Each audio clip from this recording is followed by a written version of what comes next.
ഞങ്ങൾക്ക് കുരിശിൻ്റെ വഴി ഓശാന ഞായർ മുതൽ തുടങ്ങും.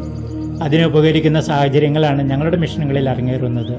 അല്ലെങ്കിലും ഇവിടുത്തെ ആരാധനാക്രമം അനുസരിച്ച് ഓശാന വിളികളോട് ചേർന്ന് തന്നെ കർത്താവിൻ്റെ സഹനങ്ങളും അന്നേ ദിവസം പള്ളിയിൽ വായിച്ച് ഓർമ്മിക്കപ്പെടും.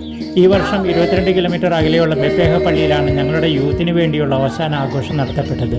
19 ഗ്രാമ പള്ളികളിൽ നിന്നും വെള്ളിയാഴ്ച തന്നെ യുവാക്കൾ നടന്ന് കുരിശിൻ്റെ വഴി നടത്തി 3 ദിവസത്തെ കൂട്ടായ്മയ്ക്കായി ബെത്തേഹയിലെത്തി. തലേ ദിവസം ശനിയാഴ്ച ഞങ്ങൾ തിരിച്ചു പോന്നു. അന്ന് രാത്രി ശക്തിയായ മഴ, അനുഗ്രഹവും ഒപ്പം കുരിശുമായും ഞങ്ങൾക്കത് അനുഭവപ്പെട്ടു. ഗ്രാമക്കാർ ഞങ്ങൾക്കായി നന്നാക്കിയിട്ടിരിക്കുന്ന വഴി ശക്തിയായ മഴയിൽ ഞായറാഴ്ച ചെളിക്കുണ്ടുകളായി കണ്ടു. തടസ്സങ്ങൾ തരണം ചെയ്ത് 18 കിലോമീറ്റർ എത്തിയപ്പോൾ വലിയൊരു തടസ്സം. വീതി കുറഞ്ഞൊരു കയറ്റത്തിൽ ബെത്തേഹയിൽ നിന്ന് വന്ന ഒരു ട്രക്ക് കേടായി കിടക്കുന്നു. ഇനി വെറും 4 കിലോമീറ്റർ മാത്രമേ ഉള്ളൂ. നടക്കുക തന്നെ വേണം. പക്ഷെ വണ്ടി ഉപേക്ഷിച്ച് പോകാൻ പറ്റില്ല. വിജനമായ പ്രദേശം. തിരിച്ചുവിട്ടു. വണ്ടി 3 കിലോമീറ്റർ അകലെ പാർക്ക് ചെയ്തു. നടപ്പാതയിലൂടെ വീണ്ടും ഞങ്ങൾ ബെത്തേഹ ഗ്രാമം ലക്ഷ്യമാക്കി നടന്നു. രാവിലെ 8 മണിക്ക് എത്തേണ്ട ഞങ്ങൾ 10 മണിക്കാണ് ബെത്തേഹയിൽ എത്തിയത്. വെയിലിന് ചൂട് കൂടി തുടങ്ങിയെങ്കിലും പള്ളിയിൽ നിന്നും 500 മീറ്റർ അകലെയുള്ള സ്കൂൾ മുറ്റത്തു നിന്നും ഞങ്ങൾ ഓശാനയുടെ കർമ്മങ്ങൾ ആരംഭിച്ചു.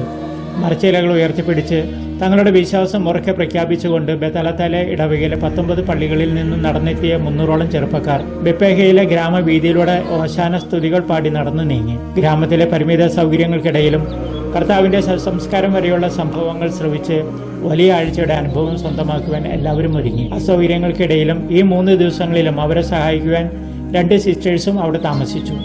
ഓരോ പള്ളിക്കാരും വ്യത്യസ്ത വേഷവിധാനങ്ങളുമായി കൃതജ്ഞതാ പ്രകാശന നൃത്തത്തിൽ പങ്കെടുത്തു.